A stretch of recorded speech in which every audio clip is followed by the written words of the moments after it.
Olá, tudo bem? Eu sou Luísa e, juntamente com os componentes Bianca, Israel e Tiago, iremos apresentar o trabalho da disciplina de vasos de pressão, tubulação e tanques, em que será abrangido fabricação, montagem e controle da qualidade de um vaso de pressão.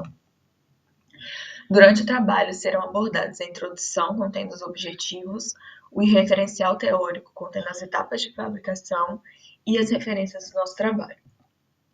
Introdução. Segundo a NR13, vasos de pressão são equipamentos que contêm fluido sob pressão interna ou externa, desde que essa pressão seja diferente da atmosférica.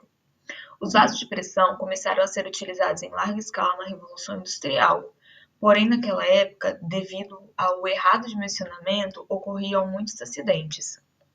Os vasos de pressão constituem a parte mais importante das empresas, isso devido ao seu alto custo e também à sua elevada dimensão. Devido às suas características exclusivas e alta periculosidade, cada projeto de vaso de pressão é único para atender determinado projeto. Objetivo. O nosso trabalho tem como objetivo descrever as etapas de fabricação, montagem de vaso de pressão, nesse caso uma caldeira, que transforma água em vapor. No projeto não serão levados em consideração o controle de qualidade. Referencial teórico. Etapas do processo de fabricação. Matéria-prima. O ácido carbono corresponde à maioria da constituição dos componentes, por isso ele será utilizado como matéria-prima principal no nosso trabalho. E além disso, o ácido carbono ele tem uma boa conformabilidade, boa soldabilidade, é de fácil obtenção e encontrado em todas as formas de apresentação. Seu custo é mais baixo quando comparado a outros materiais e possui boa resistência mecânica. Encomenda ou requisição de matéria-prima. Para a realização da compra, não é necessário que seja informado apenas um código ABNT ou ASTM. É necessário que outras características do material sejam passadas, como grau, tipo ou classe. Na fase de requisição de matéria-prima, também pode ser realizado um estudo de viabilidade de possíveis alternativas de matéria-prima. Isso para baratear o custo ou para abreviar o prazo de fabricação. Porém, qualquer substituição só deve ser feita com o consentimento do projetista e do cliente. Recepção e identificação da matéria-prima. Quando a matéria-prima é recebida na indústria, alguns itens precisam ser analisados, como o certificado de qualidade emitido pelo fabricante. E quando esse certificado é de origem duvidosa, análises do material são feitas para que sua qualidade seja comprovada.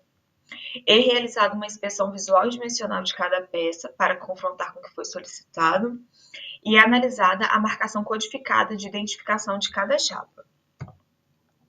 Estocagem da matéria-prima. As chapas devem ser armazenadas em posição vertical, porém, quando isso não é possível, elas podem ficar em posição horizontal, desde que sejam corretamente calçadas para evitar empenos e deformações e para que não fiquem em contato direto com o solo e estejam inteiramente a salvo da lama ou da inundação. Traçagem sobre chapas. A traçagem é um processo que consiste na marcação sobre cada chapa das linhas onde devem ser feitas as operações de fabricação e também devem ser feitas nas chapas que são usadas inteiras. O principal objetivo da traçagem é o correto esquadrejamento dos ângulos e marcação das linhas de corte nos 4 lados da chapa. A traçagem pode ser realizada por equipamentos automáticos, onde ocorre um mínimo de erro, e também pode ser realizado manualmente. Como ocorre esse processo manual? É riscado uma ferramenta de ponta dura, marcando com punção ou riscando com tinta ou giz. Porém, essa marcação não pode ser realizada nas linhas de corte, pois a punção pode desencadear uma fratura na chapa.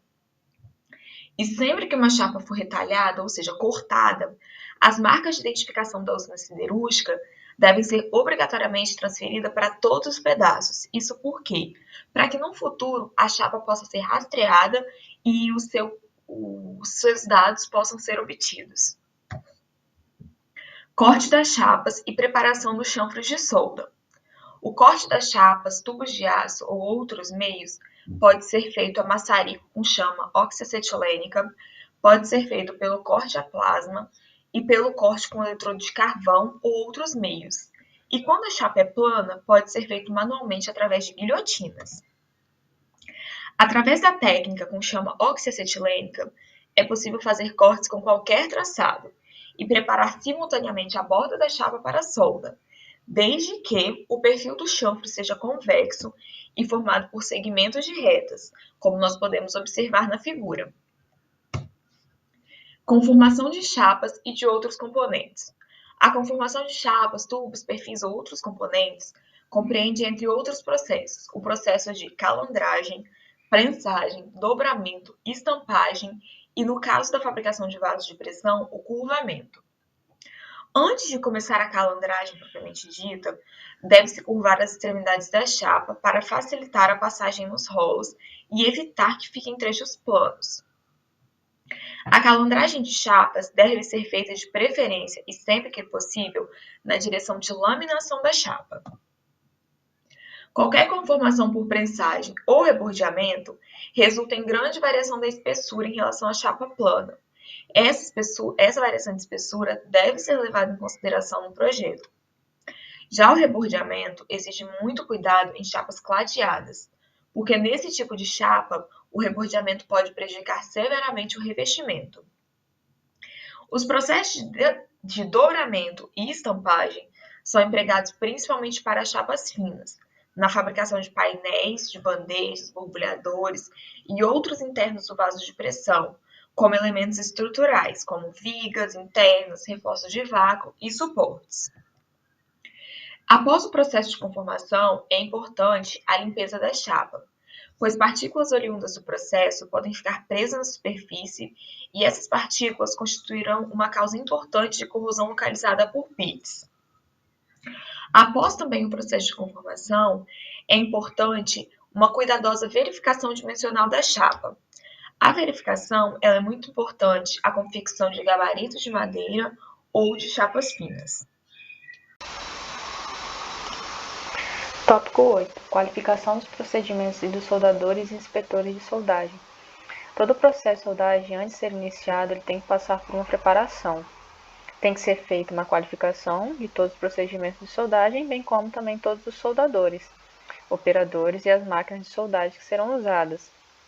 Essas qualificações consistem em diversos testes estabelecidos pelas normas. Alguns exames são feitos.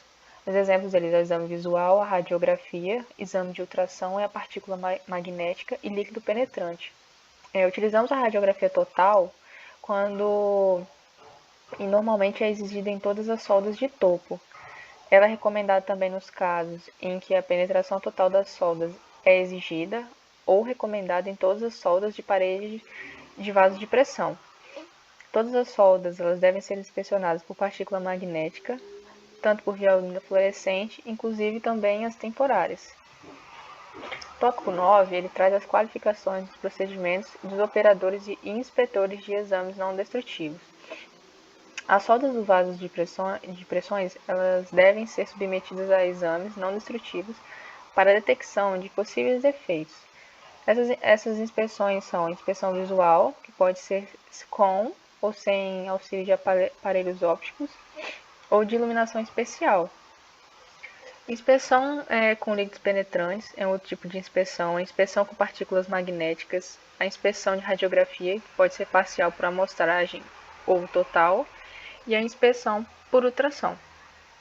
A inspeção visual ela é sempre exigida em todos os casos e é obrigatoriamente feita em todas as soldas. Ela é feita cuidadosamente e por pessoas experientes que são capazes não só de descobrir os defeitos superficiais, que são eles trincas, mordeduras, reforços excessivos, entre outros defeitos nas soldas. A inspeção com partículas magnéticas e com líquidos penetrantes serve para a detecção de defeitos superficiais. Tópico 10, que é a fabricação de bocais, flanges, reforços, suportes e outros acessórios soldados ao vaso. O melhor sistema para a construção de flanges e forjados no Brasil só consegue o forjamento de flanges de 10 polegadas. Vamos citar alguns exemplos de flanges que são utilizados em tanques. O flange de pescoço, a fabricação é a partir de barras laminadas de aço, de seção quadrada ou retangular, ou de barras cortadas no sentido longitudinal de chapas grossas.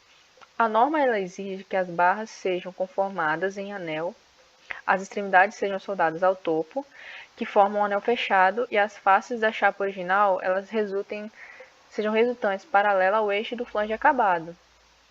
O bocal flangeado, com pescoço tubular, ele é um sistema usado na maioria dos bocais de 2 polegadas ou maiores, para qualquer finalidade. O pescoço costuma ser feito de um pedaço de tubo, com ou sem costura, para diâmetros de até 12 polegadas, e de chapa calandrada, para diâmetros maiores. O bocal flangeado com peça forjada, ele é um sistema de construção cara e difícil, que pode ser necessária para vasos de alta pressão. O bocal para solda de topo consiste em um pescoço tubular ou em uma peça forjada, terminado por um chanfre adequado para a solda de topo direta na tubulação. Esse sistema ele tem um problema, que é da tubulação não ser desmontável do vaso, e por esse motivo é empregado em alguns poucos casos onde a pressão é elevada, 100 kg/cm² ou mais, ou para fluidos considerados perigosos. O bocal de atarrachar com parafusos prisioneiros é um sistema mais simples e barato, mas que deve em geral ser evitado, admitindo-se para alguns vasos de baixa responsabilidade, para a temperatura ambiente e pressões moderadas, de até 10 kg/cm², e fluidos considerados não perigosos. Já falando sobre o suporte de vasos de pressão, todo vaso ele tem que ter seu suporte, exceto para vasos pequenos, de pequenas dimensões, ou vasos leves, que esses daí são suportados pelas próprias tubulações. Os vasos horizontais, o tipo de vaso, que é base desse estudo, o tanque, são suportados por 2 celas ou berços, sendo uma cela fixa e a outra deslizante, e normalmente em construção metálica, abrangendo no mínimo 120 graus de circunferência do vaso, de um lado ao outro. Aí a imagem, um tipo de suporte de vaso, nesse caso aí de tanque. O tópico 11 traz a usinagem de flanges, espelho, faces de assentamento de juntas e de vedação. A usinagem desses acessórios e componentes é feita normalmente em entornos de alta produção. A usinagem de espelhos e placas tubulares, que é um pouquinho mais complicada, e inclui o faceamento por ambos os lados e a abertura dos encaixes para juntas, chicanas e chapas defletoras. As partes usinadas são quase sempre soldadas depois da usinagem, e por esse motivo deve-se ter alguns cuidados que devem ser tomados, para que a contração decorrente na solda não deforme a superfície usinada. Esses acessórios eles são soldados ao vaso, e é usual fazer-se, quanto possível, a soldagem formando subconjuntos, que serão então soldados ao vaso. Este procedimento facilita a montagem. Tópico 12, que é a preparação para a soldagem, estudo da sequência de soldagem e de montagem, a preparação e colocação dos dispositivos auxiliares de soldagem. Todo o processo de soldagem ele tem que ser iniciado, ele tem que passar por uma preparação e por uma série de etapas, que será a descrição do processo de soldagem. Esse processo de soldagem, ele tem como objetivo alguns parâmetros relativos que são como a posição, a geometria da solda, dos chanfros, a espessura da solda, o tipo de material a ser soldado, o processo de soldagem, o material, tipo e dimensões de eletrodos, os fluxos e outros consumíveis, o tipo de preparação, o número, a sequência de passes, intensidade e polaridade da corrente elétrica, exigência também que pode ser de pré ou pós-aquecimento e de alívio de tensões, entre outros. O tópico 13 ele traz a soldagem de anéis completos, seções ou outros subconjuntos dos vasos, ou a soldagem dos tampos. Para a soldagem de anéis de sustentação e subconjuntos do vaso, devem ser sempre soldados do mesmo material do vaso, ou, pelo menos, do material classificado como próprio pela norma ASME. E quando o vaso possuir revestimento interno anticorrosivo, essas peças devem também ser feitas do mesmo revestimento, conter esse revestimento. As ligações entre cascos e tampos extremos, elas são feitas com soldas de topo que são parecidas com a solda de casco. E as ligações com tampos intermediários e com saias são geralmente feitas com solda em ângulo. O tópico 14 ele traz a soldagem do vaso completo.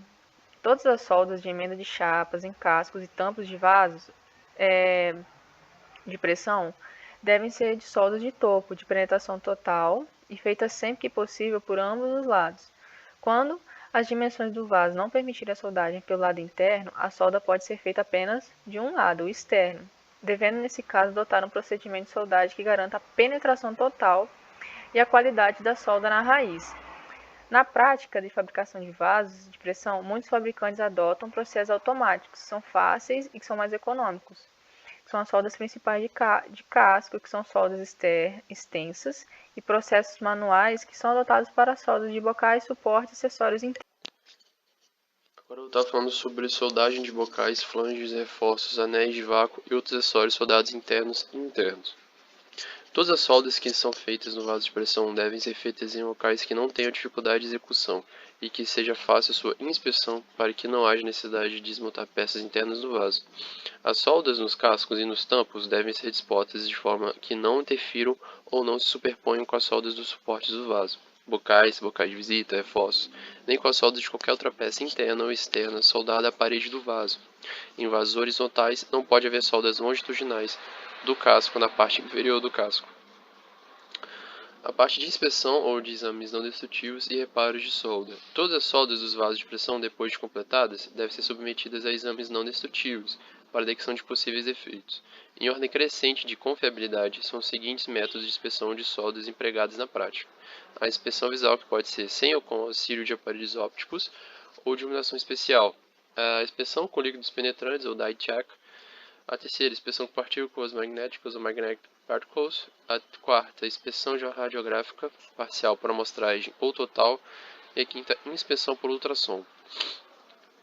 Qualquer que seja o método de inspeção empregado, é sempre exigido que antes de sua realização seja feita a qualificação dos procedimentos de exames e dos operadores e inspetores para cada método e tipo de solda, com a finalidade de avaliar a adequação dos métodos de exame e a capacidade profissional das pessoas envolvidas. Esses testes de qualificação são detalhadamente descritos nas normas.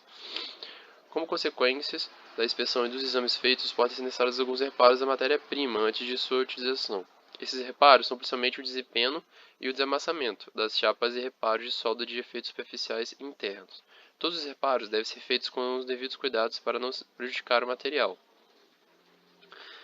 Agora estou falando sobre os tratamentos térmicos na fábrica. O tratamento térmico mais comum em vasos de pressão é o alívio de tensões, que consiste em um aquecimento até uma temperatura abaixo da temperatura de transformação do aço, na qual o vaso é mantido durante algum tempo, sendo depois resfriado lentamente. O alívio de tensões, que tem a finalidade de reduzir as tensões residuais decorrentes da soldagem e da conformação a frio, e a plastificação no metal devido à diminuição da resistência mecânica com a temperatura. Tanto quanto possível, os tratamentos térmicos devem ser feitos na fábrica, devendo-se evitar esses trabalhos feitos no campo. Quando realizado na fábrica, o alívio de tensões é preferencialmente realizado colocando-se o vaso completo ou parte dele, dentro do forno fechado apropriadamente, o que exige em alguns casos fornos de consideráveis dimensões. Aí a gente tem um tipo de vaso de pressão, ele após, na verdade, porque ele já está fora do forno, mas a sua preparação para a parte de alívio de tensões. O código ASME, seção 8, recomenda que seja evitada a incidência direta de chama sobre o vaso e que a atmosfera interna do forno seja controlada para que não haja excessiva oxidação do material. Qualquer que seja o processo de tratamento térmico, é importante que se tenha um bom controle da temperatura, por meio de termopares colocados em vários pontos do vaso ou peça durante toda a operação, para que a temperatura seja sempre o mais uniforme possível, e para evitar-se tanto as temperaturas excessivas, que podem prejudicar gravemente o material, como as insuficientes, que não são capazes de aliviar devidamente as tensões.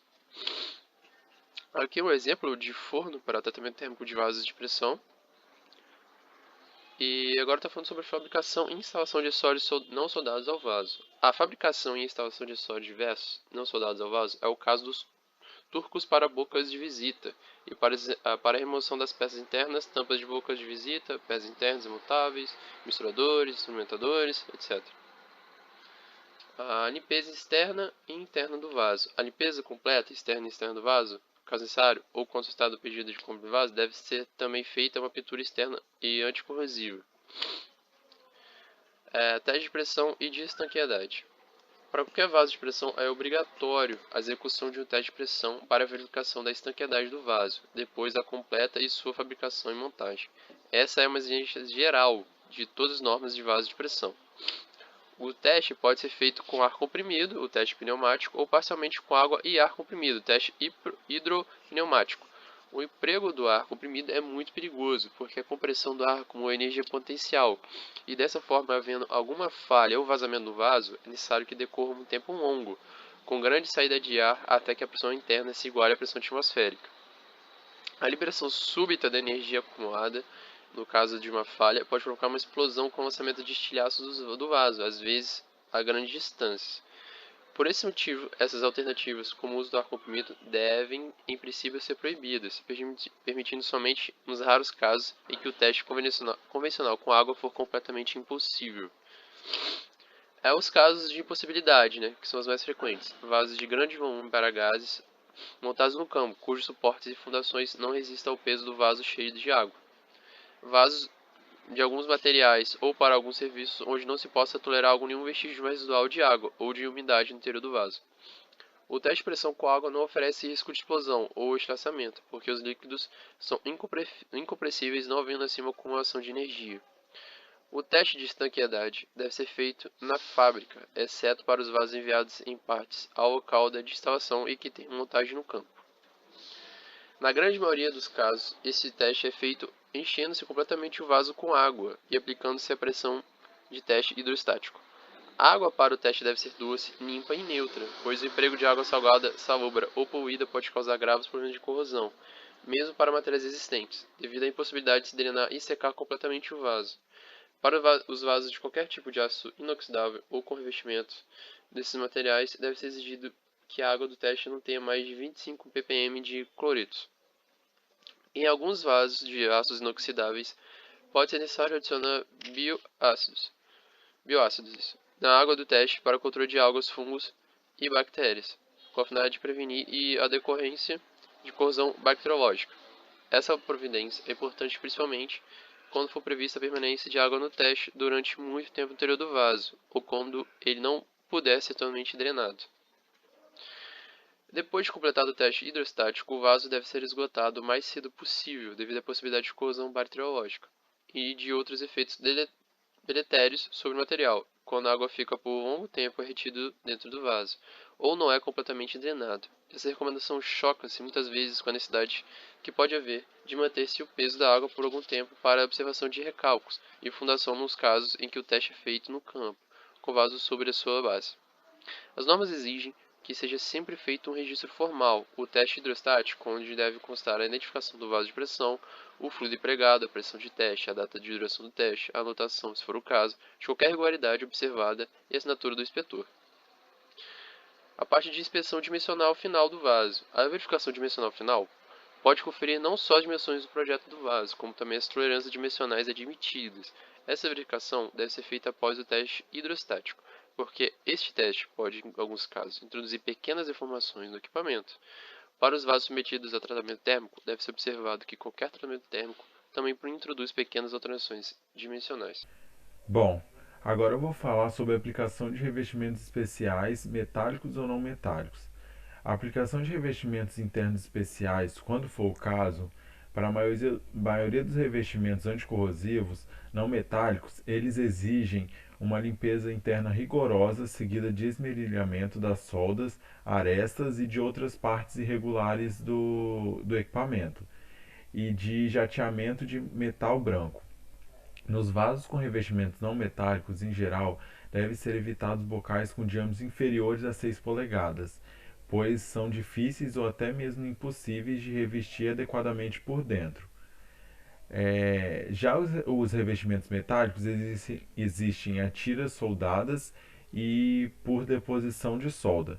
No caso da deposição por solda, ele é feito quando o equipamento está aberto, porque exige que a máquina de soldas fique dentro do vaso. Já no caso das tiras soldadas, ela é feita após toda a montagem do equipamento seja completa. Agora, sobre os testes adicionais exigidos. Normalmente são realizados alguns testes adicionais, com o intuito de melhorar a qualidade do trabalho executado. Então, no caso, em esforços de anel de chapa sobreposta, bem como em revestimentos metálicos anticorrosivos de tiras soldadas, deve ser feito um teste adicional de estanqueamento para a verificação das soldas por meio de injeção de ar comprimido de baixa pressão. Então, esses anéis de reforços e os revestimentos de tiras devem ter furos rosqueados, e os possíveis vazamentos das soldas são detectados através da análise de espuma de sabão sobre elas. Inspeção final e preparação para embarque. A inspeção final é frequentemente feita por agentes do usuário ou pelo comprador do vaso, ou firma inspetora ou classificadora contratada.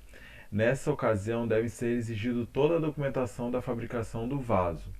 E para os vasos, para qualquer vaso de pressão, deve ser feito o estudo do transporte, desde o local de fabricação e do procedimento de levantamento de cargas para colocá-lo sobre a base. Então, isso tudo deve ser analisado, sendo que para vasos de dimensões ou pesos muito grandes, esse estudo é mais importante ainda e é um trabalho de forma global do projeto. Transporte dos vasos. A preparação para o transporte, quando necessária, é preciso que ocorra a embalagem adequada de peças avulsas e sobressalentes, colocação de discos de proteção e outras superfícies externas usinadas, também a fabricação de berços para o transporte e outras providências para facilitar o manuseio e a proteção contra danos do equipamento, né? E deve também ser feito um estudo em função da disponibilidade e capacidade de veículos de transporte, dos gabaritos. O que é os gabaritos? A altura máxima e largura máxima que é permitido, e limitações de pesos para passagens em ruas, estradas, pontes, viadutos e túneis, que são todos os caminhos possíveis que ele pode percorrer, e da disponibilidade e capacidade de equipamentos de levantamento e movimentação de cargas no local de instalação do vaso. Então, tudo isso deve ser estudado antes da realização, durante o projeto. Aqui é uma imagem da preparação para transporte do tanque, né? De um tanque. Agora vamos falar sobre a preparação da base do vaso e estudo do levantamento de cargas. Em qualquer caso, antes de assentar o vaso sobre a base, deve ser feita uma cuidadosa verificação do nível da base e do estado e localização exata dos parafusos chumbadores. Então, essa verificação exige pressão milimétrica, devendo-se empregar instrumentos de topografia e gabaritos de posição dos chumbadores. Em casos necessários, né, devem ser utilizados calços de chapas de aço para corrigir o nivelamento dessa base. Para os vasos que tenham montagem e soldagem no campo, deve ser previsto um amplo espaço adjacente em volta da base do vaso, para permitir o recebimento das seções do vaso, no caso que ocorrer a montagem no local, né? E as submontagens para a movimentação dos veículos deve ter esse espaço, e de máquinas de levantamento de carga. E a sequência de montagem deve ser estudada de forma a minimizar as distorções, sendo as submontagens bastante convenientes para esse fim. Agora vamos falar sobre a montagem no campo, preparação do canteiro de obras, montagem e soldagem, inspeção e reparo de soldas e teste de pressão. A maioria dos vasos de pressão sai pronto de fábrica, onde já é feita toda a soldagem, os exames, os tratamentos térmicos e os testes. Então, para esses casos, o trabalho em campo resume-se só no transporte e na colocação do vaso sobre a base definitiva.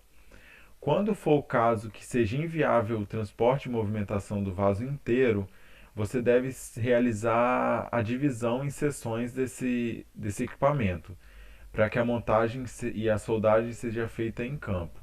Então, essa divisão deve ser prevista desde o projeto, e deve ser feita de forma que a solda em campo sejam tanto quanto possíveis, de menor número e extensão, facilmente executáveis, de preferência sem exigência do tratamento térmico. No caso da soldagem de campo, Inclusive, seus exames não destrutivos e reparos devem ser feitos com os mesmos cuidados das soldas de fábrica. E nos casos de se tratando de soldas muito extensas, difíceis ou vasos de alta responsabilidade, deve ser feita uma inspeção mais rigorosa do que foi feita em fábrica devido às condições que foi feita a solda no campo, né, serem menos favoráveis do que na fábrica. Agora sobre o tratamentos térmicos em campo. O tratamento térmico em campo de vaso completo ou de grandes seções de vaso é feito via de regra colocando-se um ou mais maçaricos no interior do vaso. E para isso é necessário que esse vaso tenha no seu projeto previsto um bocal ou boca de visita com diâmetro de 20 polegadas, situado no ponto mais inferior do vaso, para que possa ocorrer esse tratamento térmico no interior. Então, segundo o código ASME da seção 7, para permitir esse tipo de tratamento, exige, porém, que o vaso seja antes completamente recoberto por isolante térmico, para que ocorra a homogeneização da temperatura, que não haja incidência direta de chama sobre qualquer parte do vaso e que a pressão gerada pelos gases do maçarico não ultrapasse a metade da pressão máxima de trabalho admissível do vaso naquela temperatura de tratamento. Então, para qualquer tratamento térmico feito em campo, com o vaso geralmente sobre a sua base, é necessária a verificação da estabilidade do vaso na temperatura máxima do tratamento. E assim finaliza as etapas do processo de fabricação.